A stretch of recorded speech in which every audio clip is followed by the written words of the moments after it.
मैं फिर से आ चुका हूं अपने एक नई वीडियो के साथ और इस वीडियो में हम जानेंगे कि हम MS वर्ड के एप्लीकेशन को स्टार्ट कैसे करते हैं।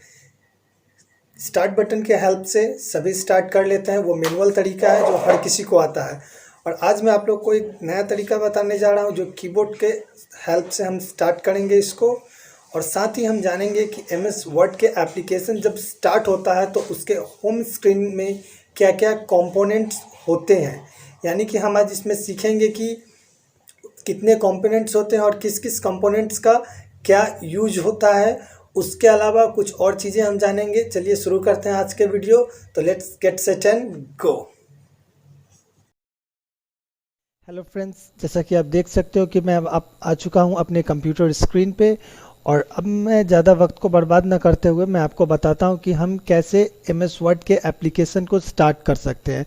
तो आज हम देखेंगे कि हम MS वर्ड के एप्लीकेशन को दो तरीके से स्टार्ट करेंगे। जो हमारा पहला तरीका होगा वो मैनुअल तरीका होगा और दूसरा तरीका जो होगा वो हमारा कीबोर्ड शॉर्टकट होगा। तो मैनुअल तरीके में कैसे हम स्टार्ट करते हैं आइए देखते हैं। इसके लिए हम सबसे पहले क्लिक करते हैं ये स्टार्ट बटन पे, फिर हम ऑल प्रोग्राम्स पे क्लिक करते हैं और उसके बाद हम लोग देखते हैं कि माइक्रोसॉफ्ट ऑफिस का ऑप्शन कहाँ दिख रहा है। तो माइक्रोसॉफ्ट ऑफिस का ऑप्शन आप यहाँ पे देख सकते हो। हम इस पर क्लिक करेंगे। क्लिक करने के बाद माइक्रोसॉफ्ट ऑफिस के अंदर पाए जाने वाले जितने भी एप्लीकेशंस होते हैं वो सब आपको यहाँ पे इजीली दिखेंगे। इसमें से हमें MS वर्ड को स्टार्ट करना है यानी कि माइक्रोसॉफ्ट वर्ड को।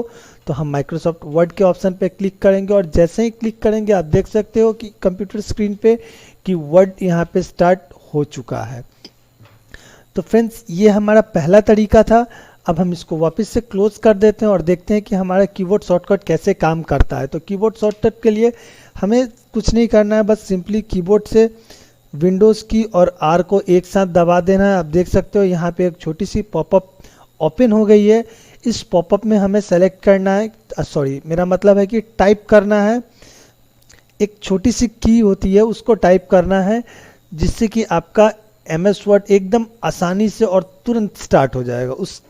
वो की है WINWORD।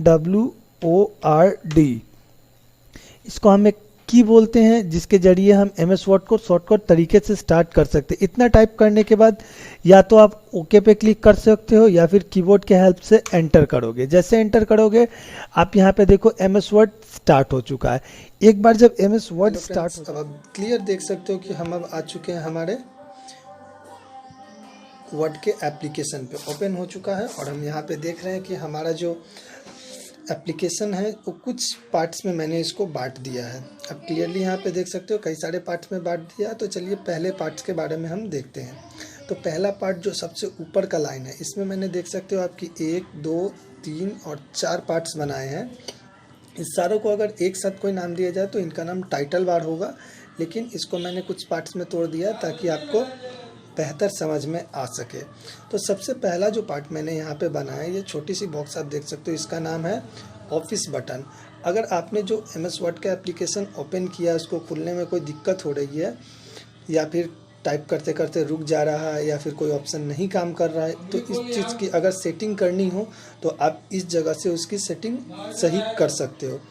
दूसरा जो हमारा ऑप्शन आता है यहाँ पे उसको हम बोलते हैं quick access tool bar. Quick access tool bar क्या होता है ना, हमें 3 चीज़ों का शॉर्टकट प्रदान करता है। जैसे कि किसी फाइल को सेव करना चाहते हैं तो उसका शॉर्टकट हमें यहाँ पे मिल जाएगा, या फिर हम अंडू करना चाहते हैं तो उसका शॉर्टकट मिल जाएगा, या फिर रीडू करना चाहते हैं तो उसका भी शॉर्टकट यहाँ पे हमें मिल जाता है।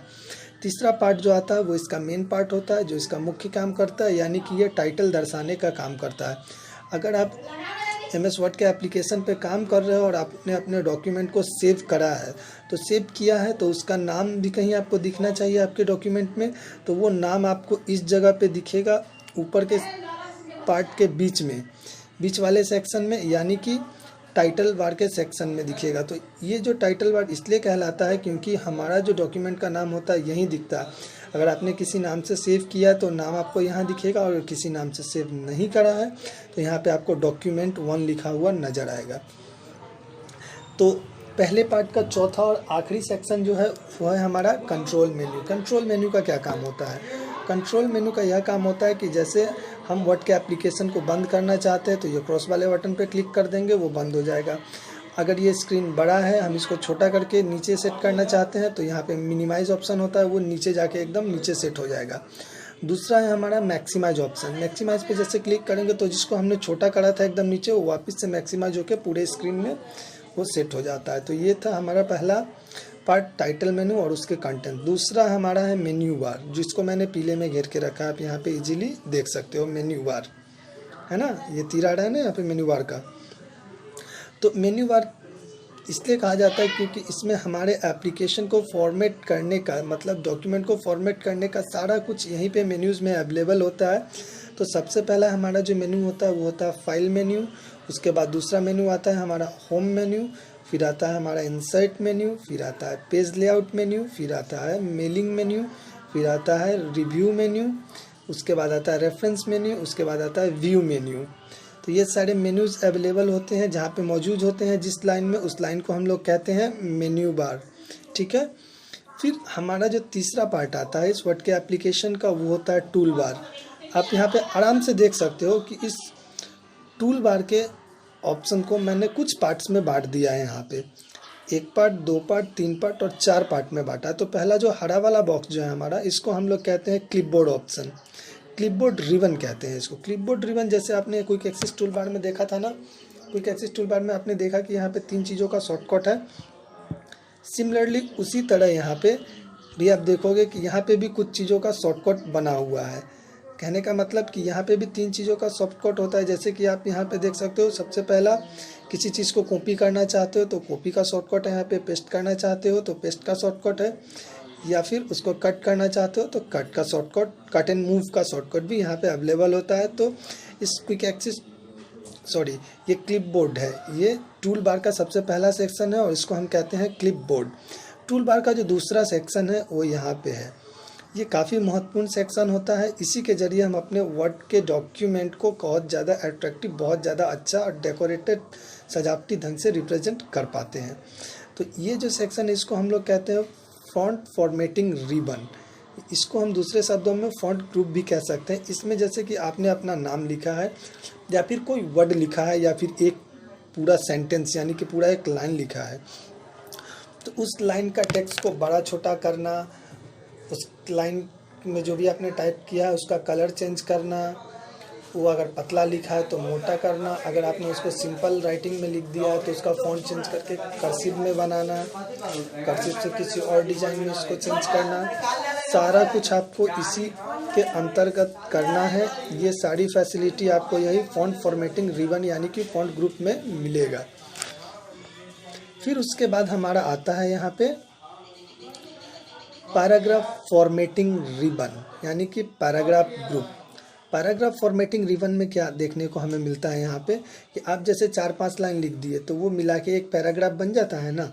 तो उस पैराग्राफ में हमें देखना होता है कि हम पैराग्राफ को शुरू कहाँ से करें। लेफ़्ट साइड से शुरू करना है उसको, राइट साइड से शुरू करना है उसको, या फिर बीच से शुरू करना है उसको। ठीक है।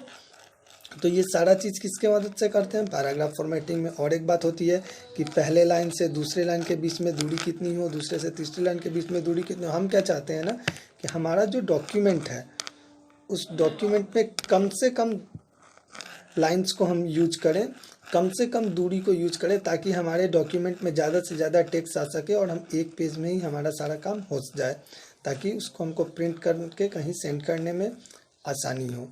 उसके बाद क्या कर सकते हैं, जैसे आप लिस्ट बनाते हो ना, तो नंबर 1 देके एक लाइन, फिर नंबर 2 देके 2 लाइन, फिर नंबर 3 देके एक लाइन लिखते हो, तो ये सारा भी आप इसी जगह के हेल्प से कर सकते हो। उसके बाद चलते हैं टूल बार का आखिरी सेक्शन यानी कि चौथे सेक्शन में। ये होता है फॉन्ट स्टाइलिंग रिबन। जैसे कि आपको होता है ना, कभी कभी आप देखते होंगे हेडिंग काफ़ी अच्छे तरीके से लिखा होता है, फिर उसके नीचे का लाइन फिर उसके बाद उसके नीचे का लाइन, सब एक बहुत ही अच्छे तरीके से सजाया हुआ तरीके से डेकोरेटेड वे में आपको देखने को मिलता है। तो ये क्या होता है ना, इसमें आपको डिज़ाइन नहीं करनी पड़ती, ये बाय डिफ़ॉल्ट डिज़ाइन रहता है। बस अपने टेक्स्ट को टाइप कीजिए, सेलेक्ट कीजिए टेक्स्ट को और इस फॉन्ट स्टाइल पे क्लिक कीजिए, आपका टेक्स्ट उसी प्रकार से डेकोरेटेड वे में लिखा हुआ मिलेगा। फिर चलिए हम आते हैं नीचे की तरफ। फिर हम अब देख सकते हो यहाँ पे एक स्केल जैसा बना हुआ है ना, और सेम आप यहाँ पे भी एक स्केल देखोगे।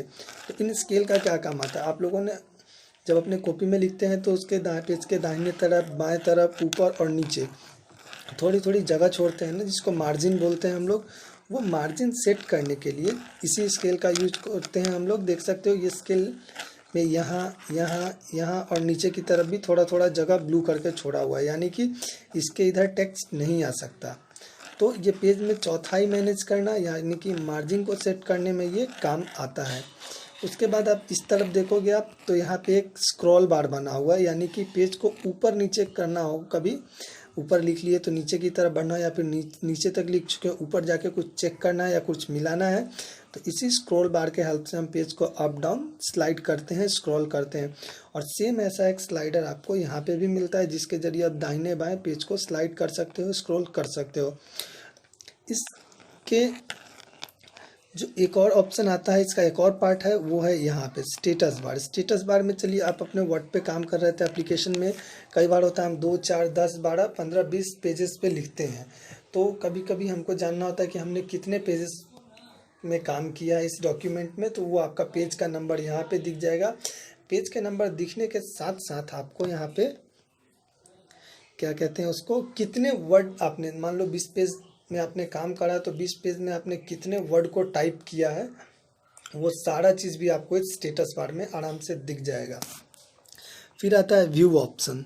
व्यू ऑप्शन का बेसिकली काम क्या होता है कि आप इसको किस फॉर्मेट में व्यू करना चाहते हो, देखना चाहते हो, वो व्यू आप यहाँ से कर सकते हो। उसके बाद आप यहाँ पे देख सकते हो कि यहाँ पे प्लस और माइनस का साइन है, यानी कि पेज में जूम इन और जूम आउट करना, मतलब पेज को बड़ा करके और छोटा करके उसके साइज़ को घटा के या फिर बढ़ा के देखने का ऑप्शन भी यहीं पे अवेलेबल होता है। और आप सबसे महत्वपूर्ण चीज़ इस एप्लीकेशन का, वर्ड के डॉक्यूमेंट का, आप यहाँ पे एक बड़े से वाइट कलर का बॉक्स देख रहे होंगे, है ना। देखिए मैं पॉइंटर को घुमा रहा हूँ, वहाँ पे आप देख सकते हो इस बॉक्स को। ये सबसे महत्वपूर्ण चीज़ होता है, इसको हम लोग कहते हैं वर्किंग एरिया। वर्किंग एरिया कहने का मतलब कि आप जो भी कुछ टाइप करते हो इसी वाइट वाले बॉक्स में करते हो। मैं बता दूं, ये कोई वाइट वाला बॉक्स जिसको मैं बता रहा हूँ ना, वाइट वाला बॉक्स असल में ये बॉक्स नहीं है, ये आपके वर्ड के डॉक्यूमेंट का पेज है। जो भी आप टाइप करते हो इसी पेज में आप टाइपिंग करते हो। तो आई होप मैंने जो आपको बताया वो आपको समझ में आया होगा।